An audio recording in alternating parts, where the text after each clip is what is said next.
Fantastic. So David Bland has been in the Bay Area for a number of years, and he's done a lot of great things, particularly with Alex Osterwalder.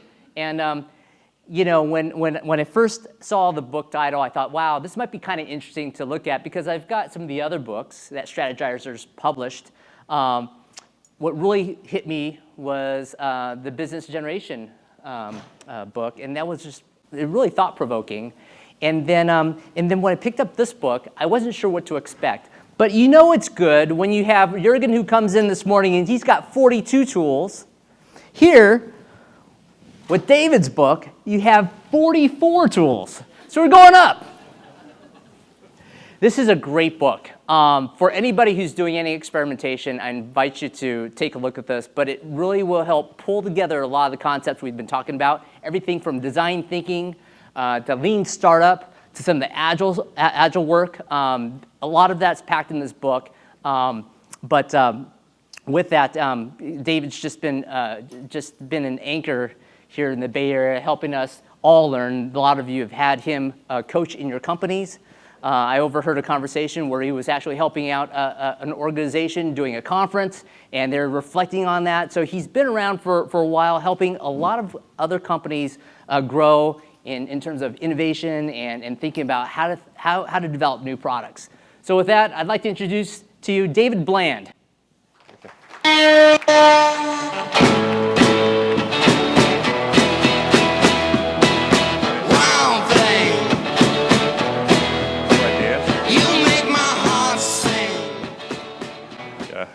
I'm really curious, was that Snowden music or was that me? I don't know. Anyway, yeah, thanks. I just have the honor of speaking to you all today and hanging out with you. So thanks for inviting me in on short notice.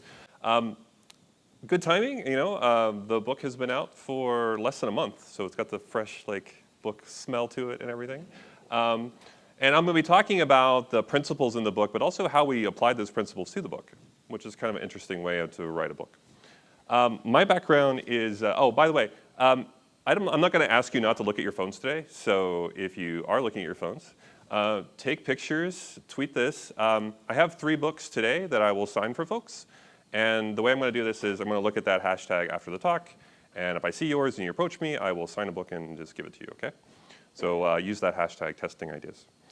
So my background is kind of all over the place. So I kind of grew up in Agile. The first startup I joined, it was a really interesting introduction to Agile. It was late 90s. We were financial services with all the pressure of one failed sprint would mean we pack up our stuff and go home to live with our parents. So it wasn't a great environment. And then our CTO one day was like, "You're Agile." And I was like, "Okay." And I was like, "Do we need any training?" He's like, "Nope." So I was like, "We're going to use Agile." And I was like, "Oh, okay, then I guess I better learn about it." And I started reading a lot of Kent Beck stuff. I really loved XP back in the day. And just tried to be a sponge and absorb as much as I could. Probably not the best way to learn Agile because it's a high-pressure environment, and we were shipping and shipping and shipping. The good news is that startup did really well. We were acquired for $16 million in 2006. And after that, I was like, well, maybe I can actually teach folks what I learned the hard way so they don't make my mistakes. And it's not just Agile, but it's also business agility. And how do we take those Agile principles and pull them up into business? Which I love that term's getting more and more traction when I come to conferences. When I go out to speak, I hear more people use that phrase. So I'm really glad I'm seeing it kind of be a sticky phrase. But today, I'm going to kind of start off with just why we actually wrote this book. Because some people write a book and they feel like, well, this is going to be a big fat business card I hand to people. And I think that's a really crappy reason to write a book. So how else... what need would we solve for writing a book? Because there's so many books out there already about Agile, about business agility, about lean startup, about design thinking. And so what I kept coming back to, and I'll draw for you a little bit here, is this thing that came out of lean startup. And I love lean startup. I've worked with Eric Ries in the past. We did some work at GE together, at Toyota. And this idea, if you read lean startup, you go through build, you go through measure, and you go through learn, okay? And the idea here is you're going to go through that loop as fast as possible and do it faster than your competition, and then the idea here is you win, okay? Now, there's a challenge with that loop, though. I love the loop, but everybody starts here. That's the challenge when you put that circle up the top, right? Everyone starts with build. So if I'm advising like startups out here in Silicon Valley, they've already built something on IoT, they've already built a chat bot, they've already built something on the blockchain. That's my favorite right now, something on the blockchain. And then if I work with corporations, we've already thrown like 20 engineers at something, and we're just building, right? And so when you get to measure, like, well, should we really measure because there's more stuff to build? And then we get to learn, they're like, well, I don't really know how to incentivize or measure learning, but there's more stuff to build.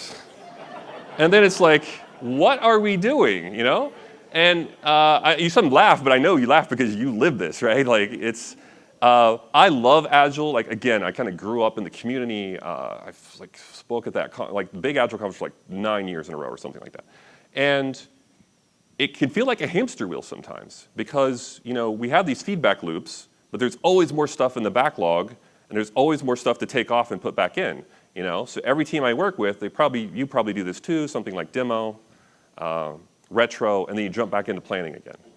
And it's like, wow, I just have more stories. Like, is the stuff I'm writing and the things I'm working on, are they really making a difference? Is there some kind of impact? And that loop doesn't always go out to the customer and back to the team, and it's somewhat challenging. I think it's totally correctable, but you have to be careful about Agile in your organization that doesn't turn into this kind of hamster wheel vibe.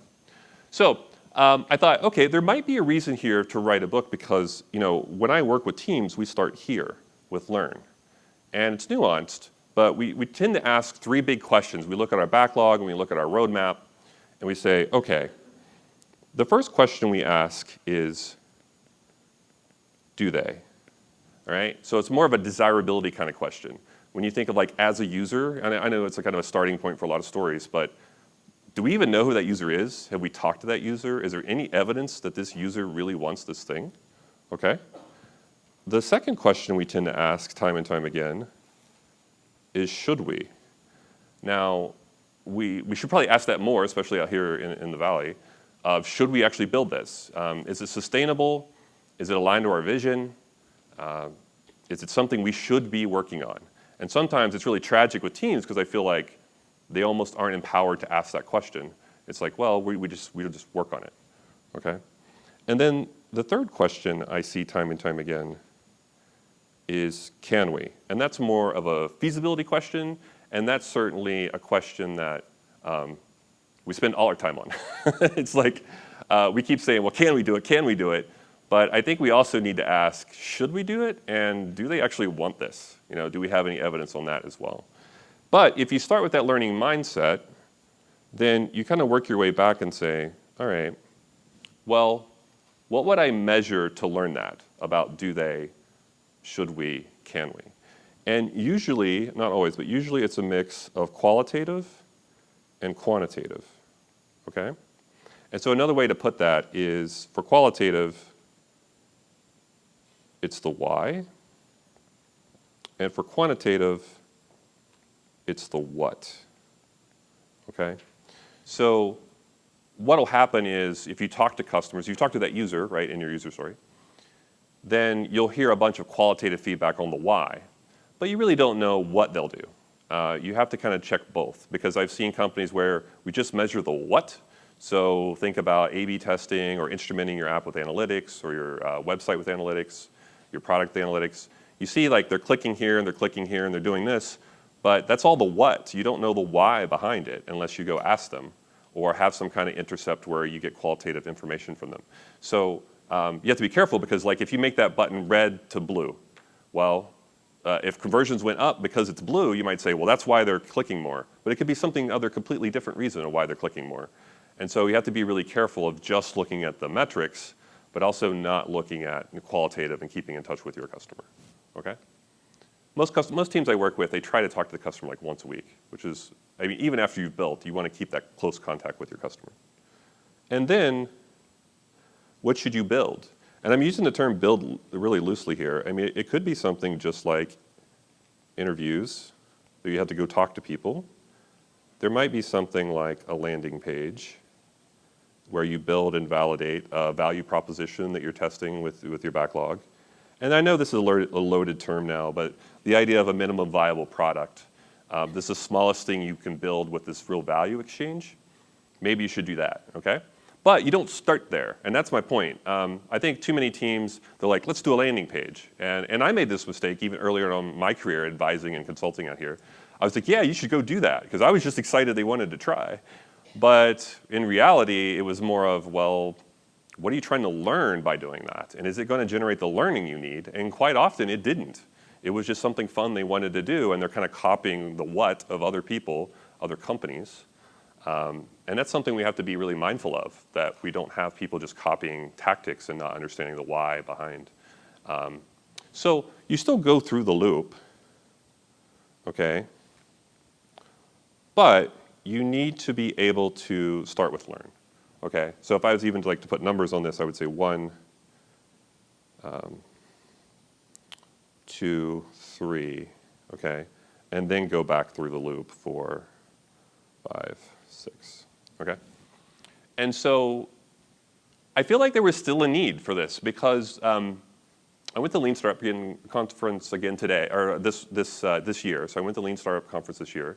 It was like the 10th time it's happened. It was really amazing to me. It used to be Startup Lessons Learned, and then it turned into Lean Startup Conference after Eric wrote the book. And people still don't get this. And sometimes maybe I get frustrated and I just want to push the ideas forward, but even with Agile, some of us are still relatively early adopters.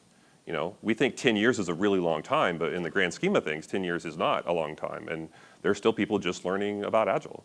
So I felt like, okay, if we could help people start with learn, that's kind of a reason to write a book, because when I'm advising teams, I'm advising corporations, it's, all right, do you really start with learn, and are you answering these big questions about desirability, viability, feasibility? Do they, should we, can we, okay? So, and that's what it comes back to. Most Agile teams I work with, they really struggle to design experiments to generate learning. And that happens time and time again. And I love that modern Agile is getting traction. I love that we're talking more about dual track, discovery and delivery. I love that Marty Kagan espouses that. I love that Jeff Patton talks about that. I totally believe in that method of you have to do a little bit of discovery. You need a capacity plan for it. Okay, so when you're planning your sprint, it's not chock full of just here are the stories we're on the hook to deliver, and here's our tech debt, and whatever else we put. You literally have to capacity plan for discovery too. And so it might not be 50%, but it shouldn't be 0%. Okay, so I love that we're shifting the conversation to, okay, if we do discovery in our sprints, then that can shape our backlog. And some of the things we're worried about, we can help learn about that, okay? But most teams I go into, they have a really, really hard time understanding what to choose. I still see people that say, well, we'll do interviews, or we'll do a focus group, or we'll do a survey. And those things will generate some learning, but there are so many more options available to you that it's just important to have more choices available when you feel like, I'm really worried about a thing. How do I choose an activity that helps me learn about that thing, right? Because your backlog isn't a series of facts that you just go execute. You have assumptions there in your backlog and in your roadmap. So I really love this quote from Theodore Levitt. People don't want a quarter-inch drill, they want a quarter-inch hole. And this helps guide me when I'm getting too excited about drills and I'm too excited about processes. Really, again, we kind of learn this the hard way sometimes. When you go to talk to somebody about your product or a feature or even a process, you really have to anchor on that outcome. People want that whole. Yeah, a drill's a way to get that whole. And I'm sure you have an uncle that loves drills, but it's a very small segment. And overall, people are really, they want to accomplish drilling the whole, okay? And then even as Agile community, we have to be very mindful of this, because we'll get excited by an Agile process or the new process we want to use, or the new canvas we want to use. But if you lead with that, you have this danger of actually making that person feel defensive, because they'll think you're more excited about the process than actually achieving the outcome. And that's probably not your intent. You're probably well-intended in saying, I want to use this process because it'll help us get this outcome. But when you lead with the process, you have to be very careful, because people will shut you down. They'll feel like, no, you just want to use this process. You're not really focused on the job to be done behind it. So coming back to the book, it's like, okay, well, I think there's enough reason to write a book, but we have to start thinking about it from a jobs point of view. So for what job does this book solve, all right? So if I want to give everyone like superpowers that reads the book, like what is it that I would be giving them, and not just a collection of random thoughts in my head kind of organized really well in a book. And so we came up with a job story. So this was our job story. And it's kind of like user story. It's a little more customer focused. But when I have a business idea, okay, I want to be able to rapidly test it so that I don't build something that nobody wants. That was kind of our guiding job story behind the book. So we thought, okay, if we live and breathe this stuff and we advise people to follow these methods and to work this way, then how does that apply to what we would do and what we create, right? And this is what we came up with. And then I started thinking, okay, so what else do people hire to solve for that job? I was like, well, sometimes they hire other books, sometimes they hire a blog, sometimes they hire consultants to find out what they should do. But we thought there was a market need for something that was really actionable, hands-on, and accessible that people could use. So the way we try to do this with the book is a product, all right? So we try to apply Agile principles, and when you read the book, you'll see a lot of it. It's pretty obvious. I'm influenced by the Agile community when you flip through that book. And I'll share some of it with you today. But we tried to really use and apply Agile principles to the book and how we created the book. So basically, using Agile principles to create the book.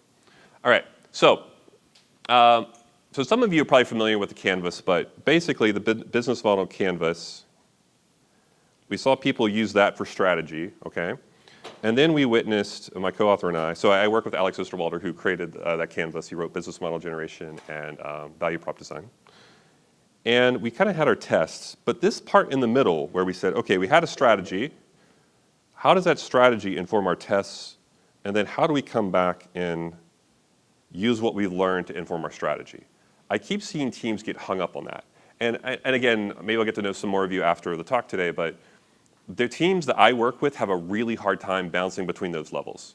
So as a product owner or somebody, you'll be, okay, well, this is our high-level strategy, but then here are all the things we're doing. And then it's like, okay, well, we released something in a sprint, and we learned, and then how do we take that and feed it back and then explain, well, this changed our strategy based on what we learned? It's a really tough loop. Almost every team I work with has a very, very difficult time making it through that loop, okay? So we thought, let's focus here. Let's focus on connecting this so people at least feel like they have support in making that transition between the two. So we went after personas and we said, okay, so who are the personas for the book? Who are the people that would read it? And we really landed on corporate innovators, startup entrepreneurs, and solopreneurs. Solopreneur is kind of like somebody that has a side hustle. So if there's somebody, you're working nights and weekends on something, how do you make that switch, or do you make that leap to keep it, to make it full time, right? To quit your day job and say, I'm going after this thing on the side. So the solopreneur term kind of alludes to them. And so we created value prop canvases for each. So if those of you not familiar with this tool, so on the right is a customer profile. So it's jobs, pains, and gains. And on the left here, or on my left anyway, looking at this, is the value map, where we talk about the products, the pain relievers, and the gain creators. And I have some stickies covering the labels, but I can always give you the template if you want. But basically, we said, okay, so corporate innovators, what job do you have as a corporate innovator? And we said, well, you need to be able to map ideas.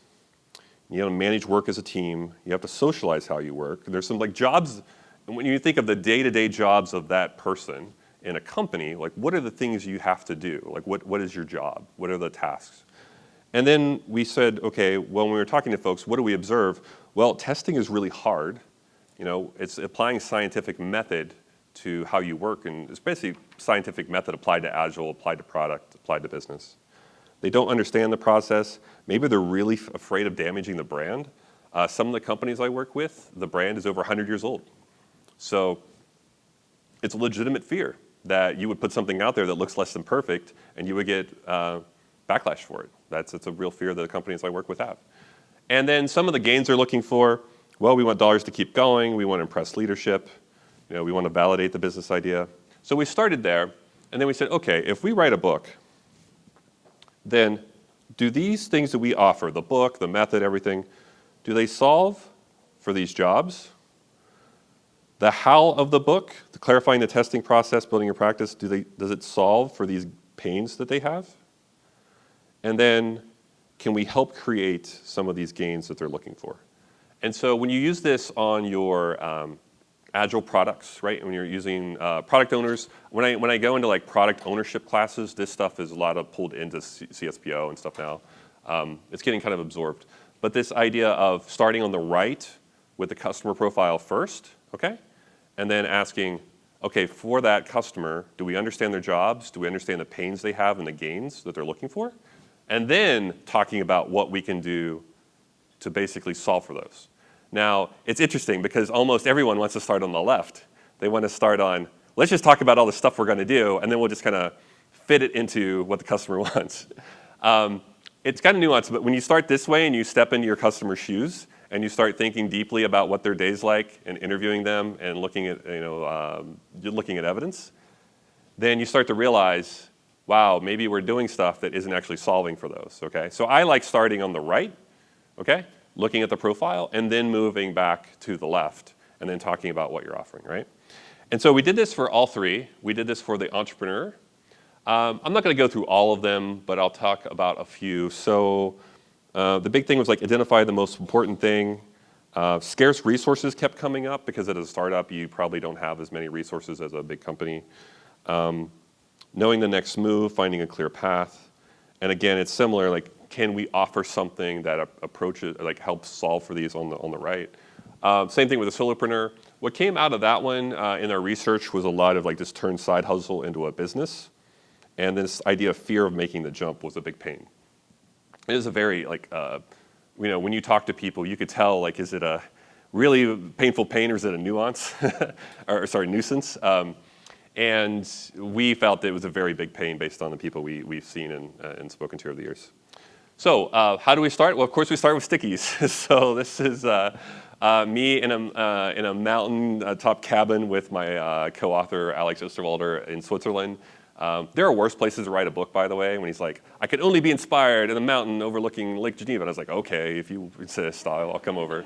And so, yeah, because I'm over here like writing in Starbucks, right? But we started saying like team design, like what can we do? So it's really interesting way to write a book because we didn't start just writing with an outline, just locking ourselves in rooms and writing like reams of text. It was, hey, let's sticky note this out. Like what are the concepts we'd even want to approach? And one of the things that came out in the book and the process was we were really frustrated because we kept running into teams who were set up really well, cross-functional, right? Diverse, they had entrepreneurial experience, but then they kept ending up in an environment where they can't succeed, okay? So we wanted to really move the conversation just from team design, because I think all of us here probably see the value of balanced teams, cross-functional teams, like product design, engineering, working together. I think you don't really have to convince the Agile community of that. But I think where we need to push that conversation forward is, okay, you have those cross-functional teams, they're even maybe showing the right behaviors of how they move, but then they're in an environment where they can't access customers. They're asked to work on 5 other different projects. They're being micromanaged day to day through their sprints from their leadership team. And so I'm trying to basically help leaders understand that it's your job to create an environment where this behavior can emerge and these teams can thrive. And so I think as Agile community, it's kind of on us that I think cross-functional teams, really that's not where the argument needs to be at the moment. It needs to be at the leadership level of, we have these teams, they get it. How do you create an environment where they can actually thrive? And there are some things that we put in the book. But it started off as a sticky note section of me and Alex just trying to work through what would we, based on what we've seen with hundreds of teams all around the world, what would we actually give as guidance, okay? And then we moved to sketches. So if you think of like Agile product development, right? It's like sticky notes, and then we start sketching, low fidelity sketches. This is the experiment pitfall spread. So I started going through what are the ways, what are the things that people keep hitting? And things like, well, they don't have the right mindset. They take on too many experiments at once or too many stories at once. Things go for too long, and then the learning kind of has an expiration date, right? They can't find customers, or maybe they're just bad at communicating what they're trying to do with the people around them. And so you'll notice there's no text. I mean, it's just basically me putting little placeholders in here and then really visualizing like what do the pitfalls look like that I see time and time again. And based on that, if you look in the book, we have kind of a final high fidelity spread that looks really close to this. But it was just us sketching, conceptually, what does it look like? And using low fidelity, using sticky notes, using sketches. You all probably appreciate this. So we created a book map. And so we did this in Mural, which is basically like a virtual whiteboarding software. But it was pretty much like a story map. So I was lucky enough to like learn story mapping in a workshop eons ago from Jeff Patton. And I've always loved that technique.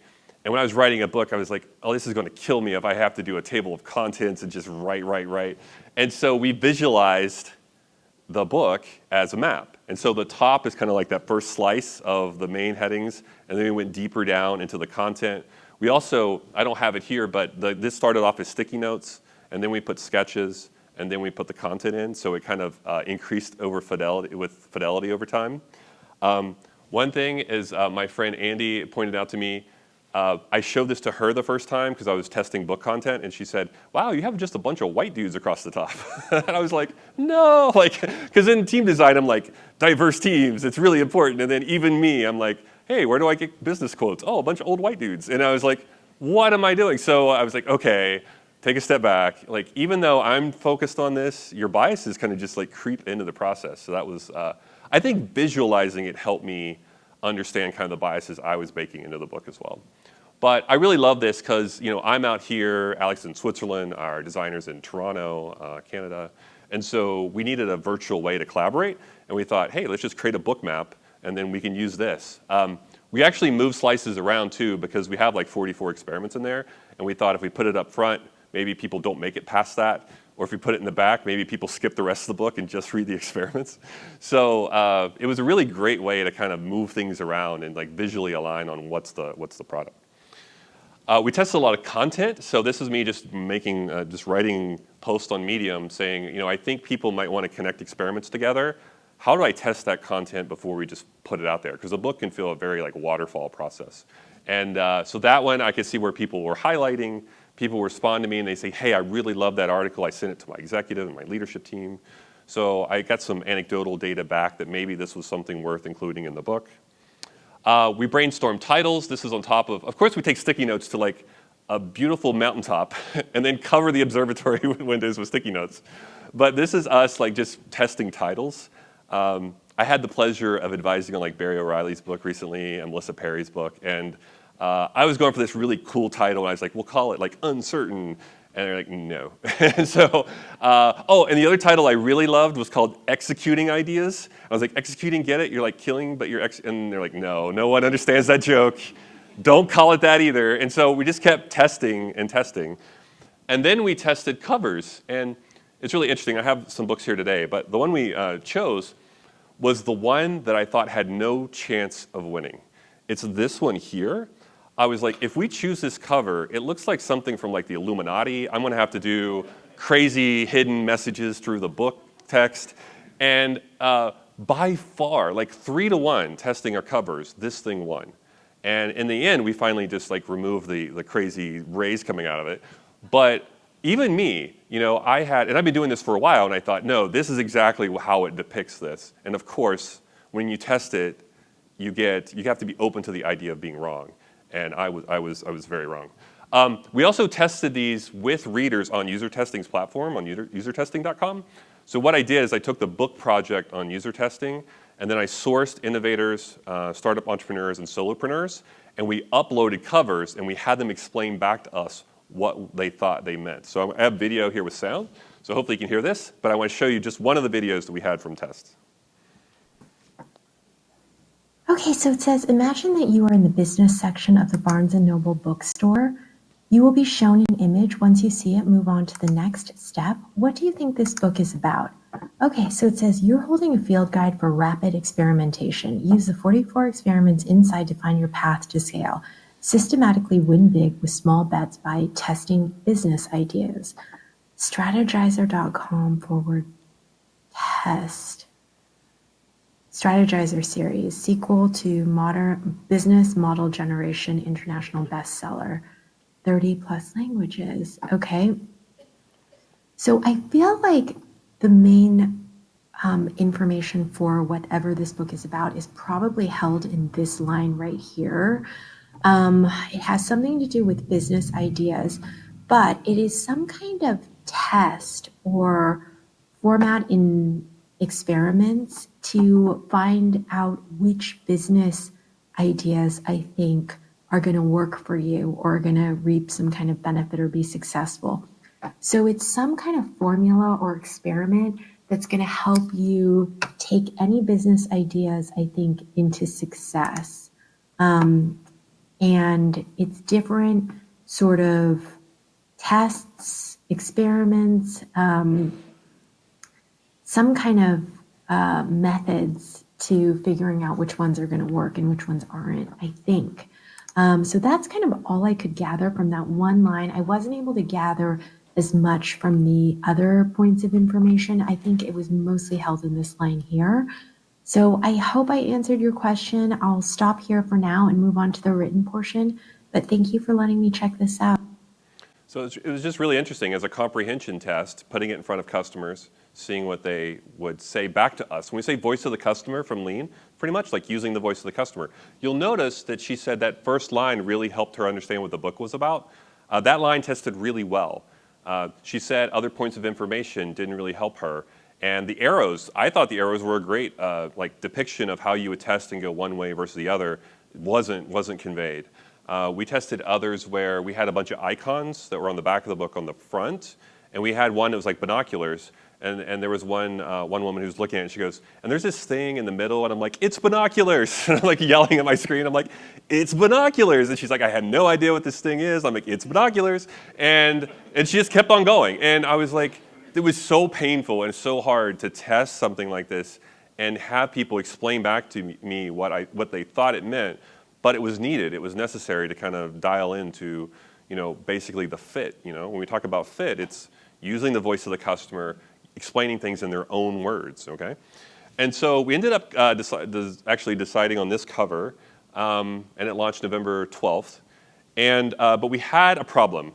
This happened. So we had, in hindsight, we probably should have time-boxed our testing. I know, shocker that we time-box it. But we kept testing. We're like, let's do one more, and let's do one more.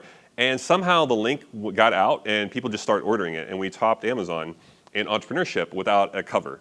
And so Wiley is like screaming, like, what are you guys doing? And I'm like, no, we're gonna decide soon.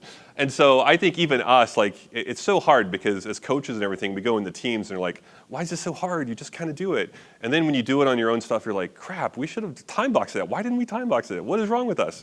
And so it's just this really humble, it's just, I don't know, it's a really humbling exercise to apply all this stuff on your own thing, right? And so, but basically it's product thinking. So I was trying to take agile product thinking, agile principles, and spin them into how we create a book that also teaches people like how to choose and run experiments and kind of really put some teeth to like business agility and what that really means.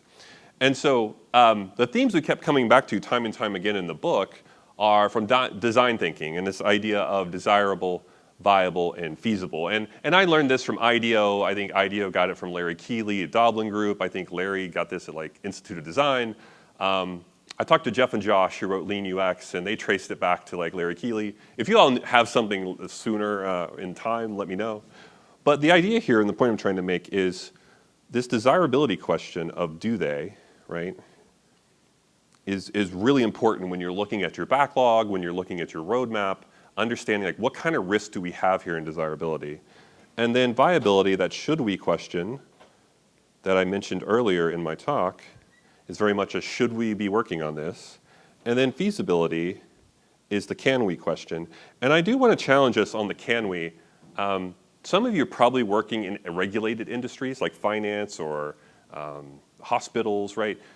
You can technically build a thing, but then you might hit regulations that prevent you from succeeding anyway, okay? So when we say can we, I like thinking of it beyond just technical feasibility and more into overall feasibility. Are we gonna hit governance or regulations that prevent us succeeding with this sprint? Because like we just literally can't do this without breaking the law. So if you think of the people in your team who would be able to answer these questions, I mean, it's not perfect, but when you think about do they, it's probably design and research, all right? Or some variant thereof of they can really help you uncover some of these desirability assumptions you have on those epics, in your roadmap. And then with should we, again, that's probably product, right? And then maybe even finance. But there are people that should be able to help you answer that question. Is this something we should be working on? And I've had that happen even in my coaching where a product manager got really excited about a thing, and then we brought in an analyst and they said, okay, there's only 5 people a month that use that thing. And we're like, oh, okay, maybe table it for now and we'll focus on something that has more eyeballs on it. And then on the backside, right, think about who owns feasibility. It's usually tech, right? But I want to challenge you to think about legal, governance, other folks in your organization that might help you answer those questions too. So when I'm pulling people together, and I mean, this is very similar to the triad and other things I've heard in the Agile community over the years, but this idea of we need to think about all three, and we fail as a team if we're not addressing all three of these. So when you look at your backlog, it's like, okay, what kind of desirability risk we have, viability risk, and feasibility risk. So one of the tools that we use in the book to do this is the business model canvas. So we start layering it in on top of the canvas, and we say, okay, desirable, viable, and feasible. So if you sketch this out, it kind of looks like this. A lot of your desirability risk is from your value prop and your customer segment, okay? Your viability risk, the should we, is the bottom, so cost structure and revenue, right? And then on the backside, feasibility being partners, activities, and resources, right? And then the other thing I see people make a mistake with this tool is the flow. So usually what I do is I start with the value prop, I go to the customer segment, I talk about the channels and how we reach them, how we build relationships with them, and then how we make money, okay? And then backstage, what are the activities, resources, how much does that cost, and then who do we partner with, all right? And so it's interesting, when I first introduced this to Toyota, they called it a bento box. And they're like, I just choose where I start. And I'm like, yes and no. I mean, we kind of want to start usually with, sometimes you would start with your tech, but then it's kind of stressful because then you're just trying to find a reason for your tech before you run out of money. But if you ever have written this, like Henry Chesbrough wrote a white paper on this and Alex's earlier work, he really talks about the system. And I think that got lost because people just see a series of boxes. But the flow from value prop to segments, the flow, the bidirectional flow from building a relationship with your customer, how your customers generate revenue, and then your cost comes from activities and resources, okay? And then if you're partnering with someone, they're probably bringing an activity or a resource to help you create your value, all right? And so if you look at some of the really early work, it's just like a systems thinking diagram. It's pretty awesome. But then it ended up being something a little more consumable. And I'm still hoping that systems thinking comes back. I went to a workshop recently where they did lightweight systems thinking exercises. And I would love, I keep saying next year is the year for systems thinking. I would love for it to come back around in a more kind of consumable way. Because I feel like we have our AgileCamp here, Lean Startup, Design Thinking, and Lean UX, and all these different, but it's really a system that's connecting this stuff, and we're not going to succeed if we're all in our little silos. So I just feel like, I don't know, personal preference, I would love to see systems thinking kind of finally get back in the mainstream. I think it will occur, but I've been wrong the last 5 or 10 years on it. But anyway, it's more like a system. So if you start thinking about this, it's like, okay, we sketch out our strategy, we do a 2x2, there we go.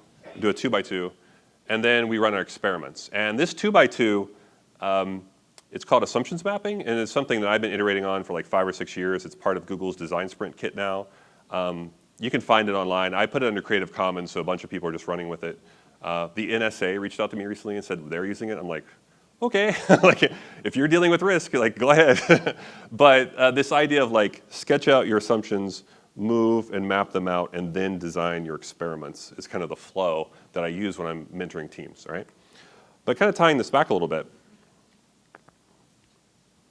I might have lost my connection. Let's see. there we go. It's more about business agility, okay? So when we start talking about what business agility looks like. And so if you think about your backlog, I'm sorry laughing because I know what this is. You think about the top of your backlog, you're like, this is awesome. We know what we're doing. We're going to release this stuff. It's going to be amazing. And then you look at your bottom of your backlog and you're like, I have no idea what this stuff is. Somebody just threw this story in. I have no idea what it even means. And so what you want to do is kind of look for ways to drive out ambiguity in your backlog, right? So if you take this level thinking, you say, okay, in our backlog, what is the desirability risk, viability risk, feasibility risk that we have in our backlog? And so the way that kind of looks like, and I'm just going to use the standard template here. I know you all probably have your own. But running with this for a moment, we can say as a user, well, user is kind of like, do we know this user really wants this? Is this the desirability risk? If we look at feature, it's like, well, this feature, we have some feasibility risk here. Is this something we can actually build? Will it hit technical challenges? Will it hit organizational challenges where we don't have the right people to help out with this? Will it hit governance challenges on it? And then viability being like, okay, well, that benefit, do we know this is a really impactful benefit to, to our team, to our company? And so it's really interesting because I think you all have the groundwork already laid for this. It's just more of, can you take this type of thinking and kind of lay it on top? And that's my style. I typically don't go in an org and say, throw out all your user stories. We're all writing job stories now. Because one, they would probably revolt and kill me. And two, it's just not the best way to go out and coach people. It's more of, meet people kind of a half a step ahead of where they are. And so if you're already kind of interested in this, give them a way to say, okay, let's look at that backlog. Let's ask these kind of questions. And then can we do a simple exercise to help kind of identify what we want to focus on and then pull this work into our sprints, okay? So what I love about the Agile community is that you all have the groundwork here already laid. It's just more of, can you nudge people in this direction of performing discovery and making it a repeatable process? So in the book, and this is impossible for you to read back there, but we categorized all these experiments, partly because I'm OCD. And we said, we're going to measure these by cost, by setup time, by runtime, by evidence strength, and then what theme that they actually test based on what we've seen in the world. So like if you look at your backlog and you're just like, wow, we have a lot of desirability risk, you could kind of leaf through and say, all right, well, here are the things available to me if I wanted to actually go test that. Let's choose one that kind of works for us based on cost, time, everything else. We also have validation experiments in there as well, so we kind of framed it discovery and validation.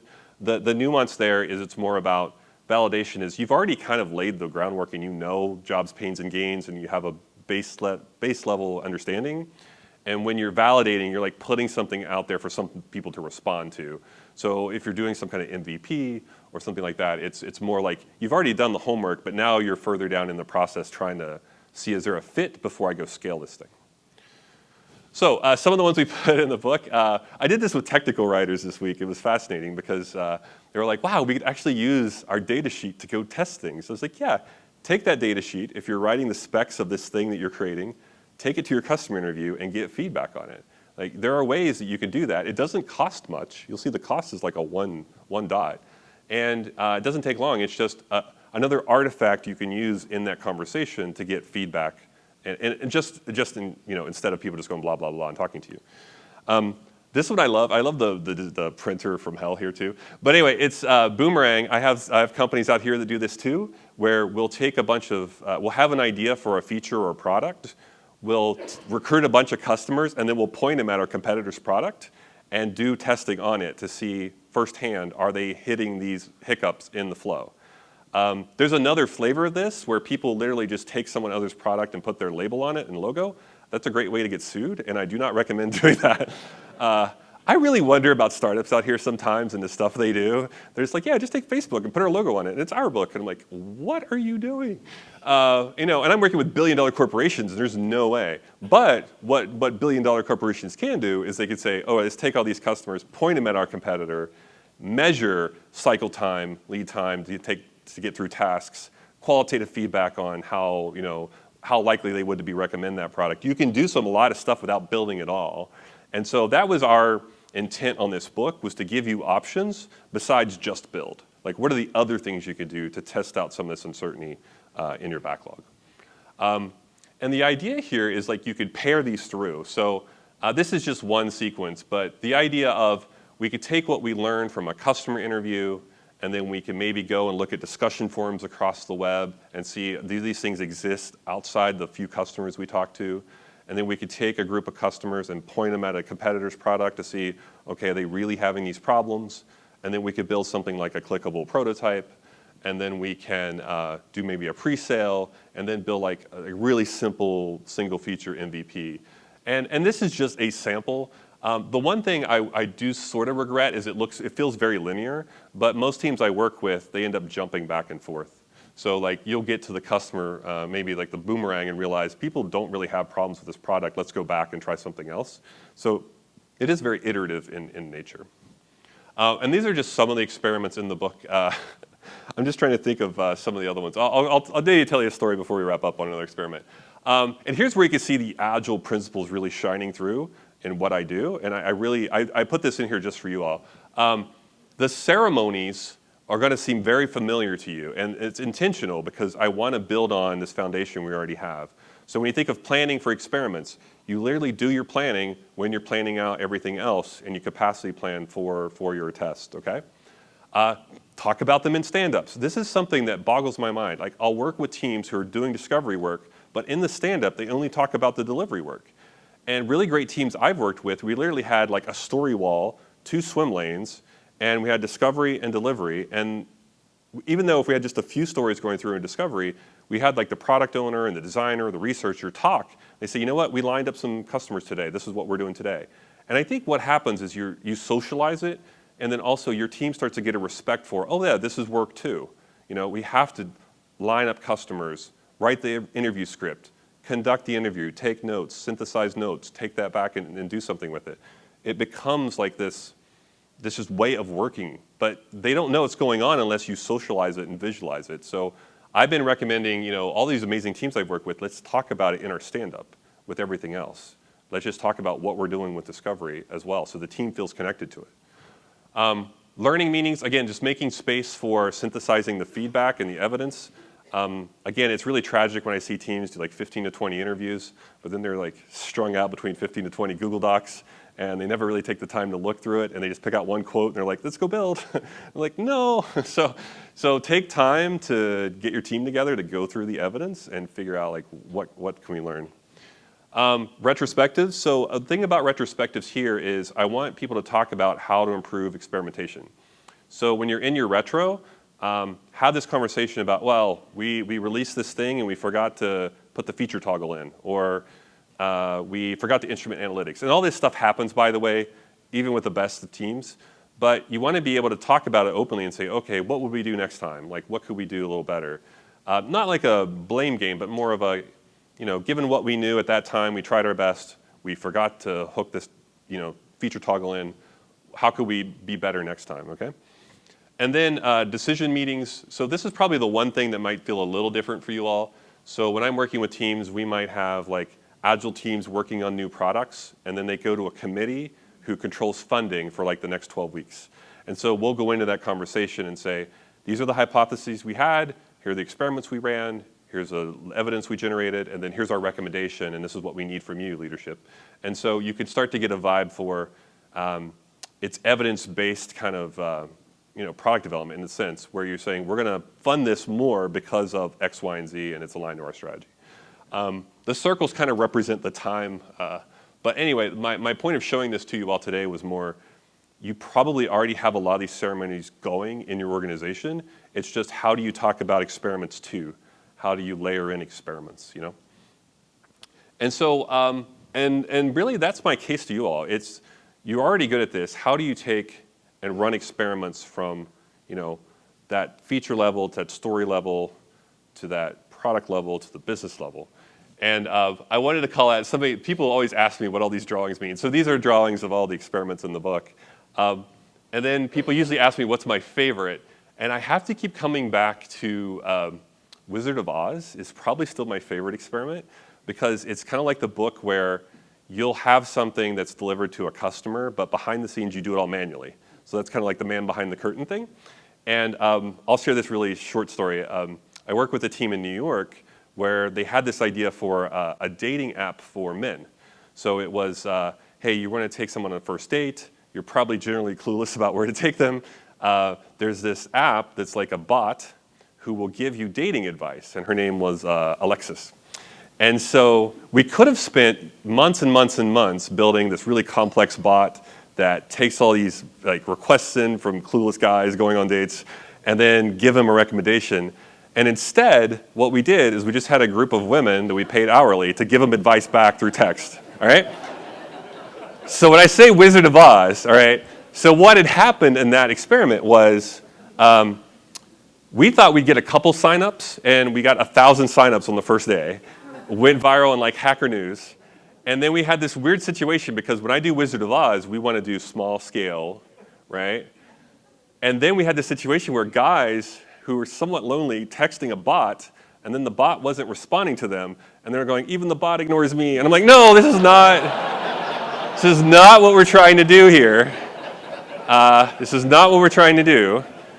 But we learned a lot about the kinds of requests, like it's like, where do I take her to dinner or to movies and all that.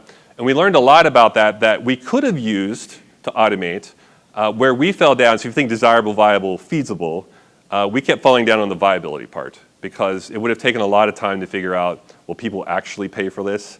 And that didn't actually play out, and we paused it. But when I say Wizard of Oz, it's like, what is that stuff you could do behind the scenes to still deliver value, but you're doing it manually, and then you can learn. And the biggest, usually, pushback I get on something like that is we don't have time.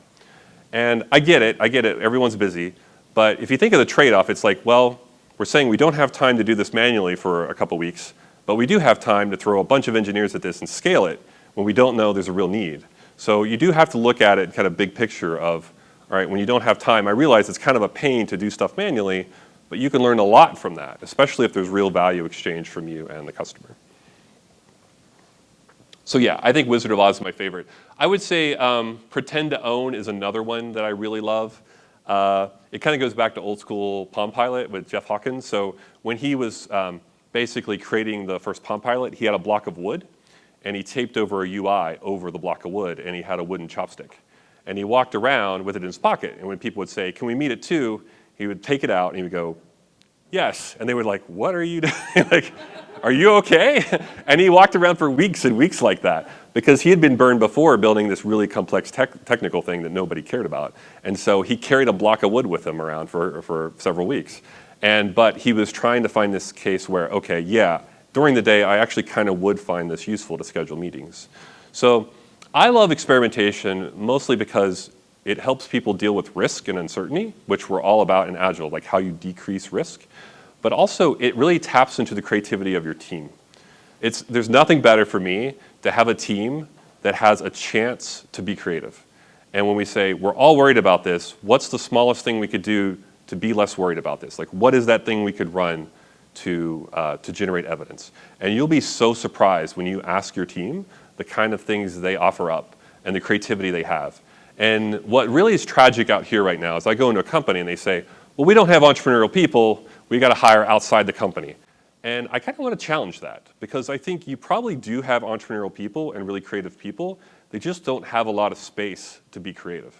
And so I try, when I have that conversation with executives, I try to push them back to, okay, can we actually have, create the space where they can be actually creative. And so I do think we have to challenge that notion that people in big organizations aren't creative. I do think you do have inherently creative people. They're just not able to actually be creative, okay? Oh, and then I just lost my connection, of course. So the book is amazing. I'm kind of biased. I think we tested the content for a year. Everything from, I would infinity sort quotes to answers that people sent back to me. We tested a ton of content. We tested the titles, the books. We had our book map. We tried to make it as iterative a process as we possibly could and make it feel less like a big waterfall project where we're just going to deliver features at the end. And I do think, I mean, again, I would be careful of correlation and causation, but I do think all that work really did pay off because when people get it, they are sending us notes and they are giving us reviews saying, we do think this really helps us make progress. And then people get to send me selfies with it. It's pretty fun. They're just like taking pictures and throwing it at it. It's kind of new for me. Like this is Alex's third book, but it's my first, so it's a sort of a new experience for me. But I did bring 3 of them with me today. So if you use the hashtag testing ideas during my talk and you want to approach me after this, I will sign one for you. And this is my contact info. So I am local out here in the Bay Area, and I do try to give back at meetups when I can. I just spoke at Bay ALN actually before Thanksgiving, so I am trying to give back to the community now that I'm out of my book cave. So yeah, I just want to thank you for giving me the opportunity to sit in today and to hang out with you. Thanks.